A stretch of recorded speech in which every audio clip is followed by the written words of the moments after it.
today. Before starting with the session, going ahead, I would like to know each one of you, what is your target for?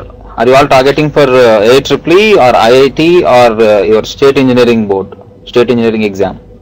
Can you just quickly enter? Okay, Nishanti writes IIT. Okay, Niveshanjalan writes IIT. Okay, everybody is IIT. Raunak and Arun Shatis. Okay, I can see Nishanti. Okay, which board you belong to? Tamil Nadu? Okay, Nishanti is CBSE board. Okay, others? Quickly enter which board you are appearing for 12th or 11th. NCRT, CBSE, CBSE. Okay. Okay, fine. So today I am going to speak about motion in one dimension. As today is our first lecture, I would like to know how each one of you are able to follow. Then depending on how you follow me, I'll either increase or decrease the speed depending on your capability. So today I'll be discussing kinematics, that is first part of kinematics, that is motion in one dimension. So I think all of you know what kinematics is about. The word kinematics means it's basically science of motion. It's a Greek word, physically meaning science of motion, which deals with study of motion without going into the cause. So we are not going to speak about what is the cause of motion. Suppose if I throw this marker, I may speak about only how this marker is going up, how much time it took to go up, and how much time it is coming down back. But I am not going to speak about how much force I have given to this to go up. If I speak about that, then it is called dynamics, which we will be dealing with in the next chapter called Newton's laws of motion.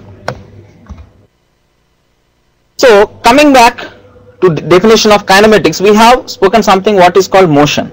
So motion is also something basic which should be defined before going ahead.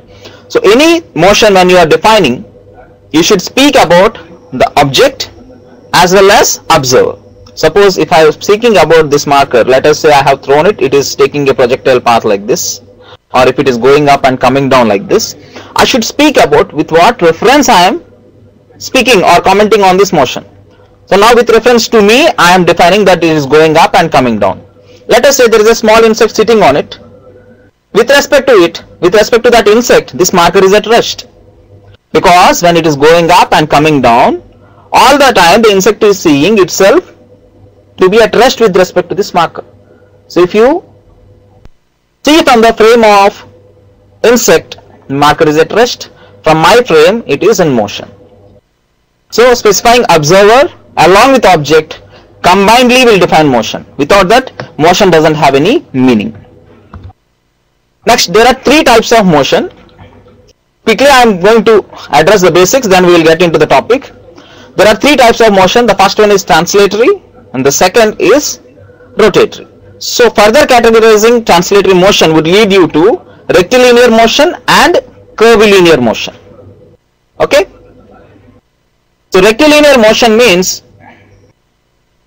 if the motion is along a straight line, then it is called rectilinear, and curvilinear motion means it is along a curved path.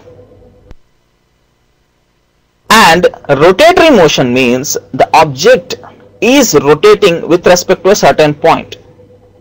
So most of the students get confused to differentiate between what is curvilinear and what is rotatory. So I will explain you very clearly. As you can see in the figure, there are three figures which you can see. One is a translatory motion, where let us say I will again take this marker. If this marker is moving like this, so every point on this, if you join, like from this topmost to bottommost, let us say you take a straight line. If you see the motion of this straight line, it is moving parallel to itself. Okay, it is moving parallel to itself. And also if you take the center point and after moving, if you join the center point's path, then that also will be a straight line. So that is called a rectilinear motion. Second figure is showing something different.